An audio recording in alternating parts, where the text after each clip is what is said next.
그럼 오늘은 마블의 대표적인 안티히어로를 다룬 영화 베놈에 대해 알아보겠습니다. Eyes, lungs, pancreas, so many snacks, so little time.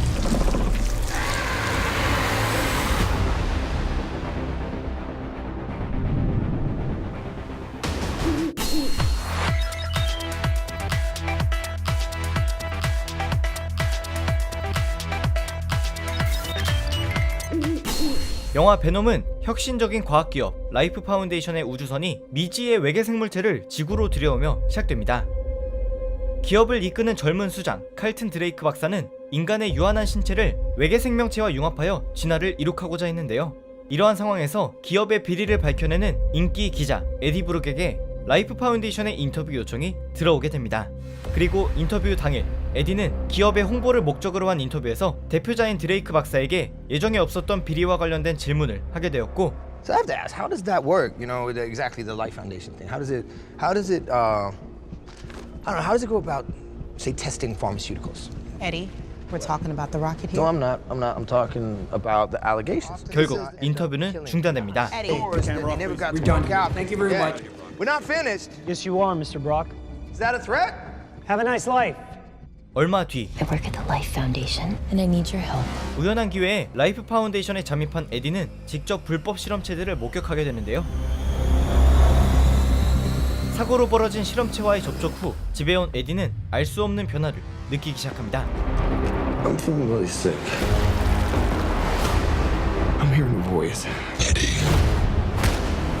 You're not real. You were just in my head.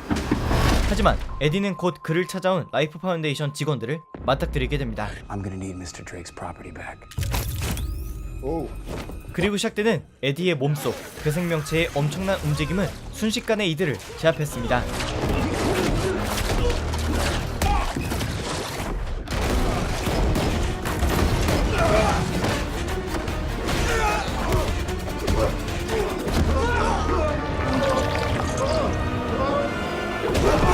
Outstanding.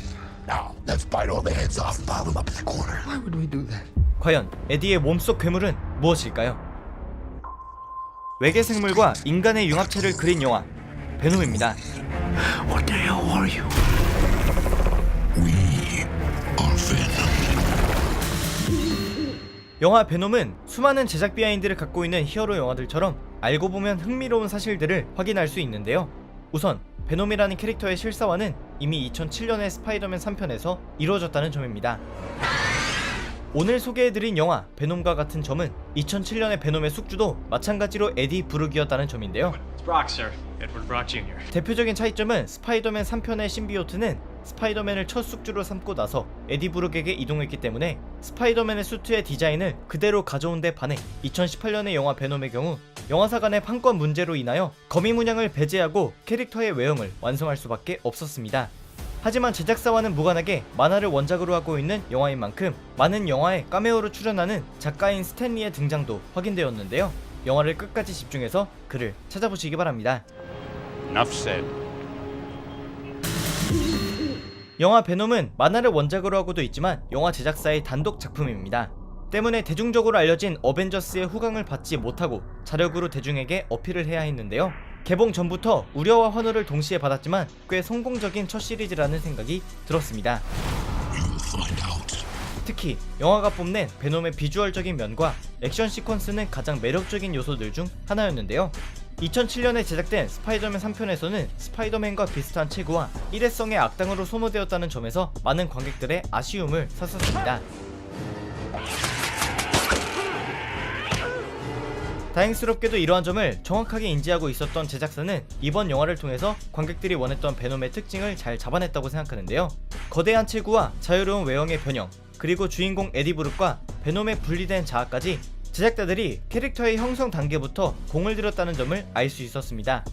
게다가 베놈의 시작을 알리는 영화인 만큼 이 영화가 담고 있는 액션의 분위기를 이번 편을 통해서 확실하게 잡은 것 같은데요. 대표적으로 경찰들과 대치했던 장면은 외계 공생체인 베놈에게는 인간의 무기도 수적인 열쇠도 적의 위치마저도 무의미하다는 압도적인 능력과 속도감,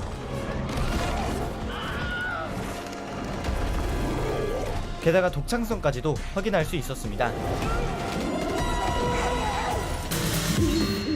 하지만 훌륭한 액션에 비해서 베놈은 전체적으로 영화의 개연성 측면에서 약점을 드러내기도 했는데요. 히어로 장르의 특성을 고려하더라도 관객들에게 의문을 남긴 몇 가지 전개가 있었습니다. 그중 대표적인 것이 에디 브룩의 상황에 대한 점인데요. 영화의 초반부에는 많은 기업들의 비리를 밝혀내 정의로운 기자로 얼굴을 알린 에디 브룩이 영화의 중반부에는 거리를 쑥대밭으로 만들며 도망다니고 경찰의 특수부대와 직접적으로 대치하기도 합니다. 그런데 영화가 끝나갈 때는 아무렇지 않게 거리를 걸어다니는 것은 물론 더 왕성한 기자활동을 한다는 것인데요. 베놈은 이와 같은 예시처럼 이야기가 전개되며 관객들이 납득할 수 없는 점들을 몇 가지 남기고 영화가 끝난다는 점에서 아쉬웠습니다.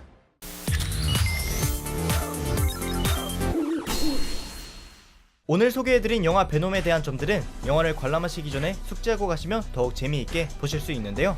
영화사가 베놈을 시작으로 그들만의 이야기를 다루는 세계관을 더 견고하게 만들겠다는 것을 예고한 만큼 앞으로가 더욱 기대됩니다.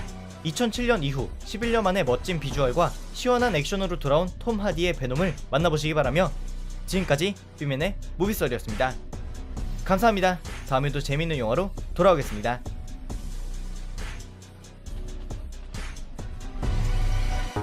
케이블 TV VOD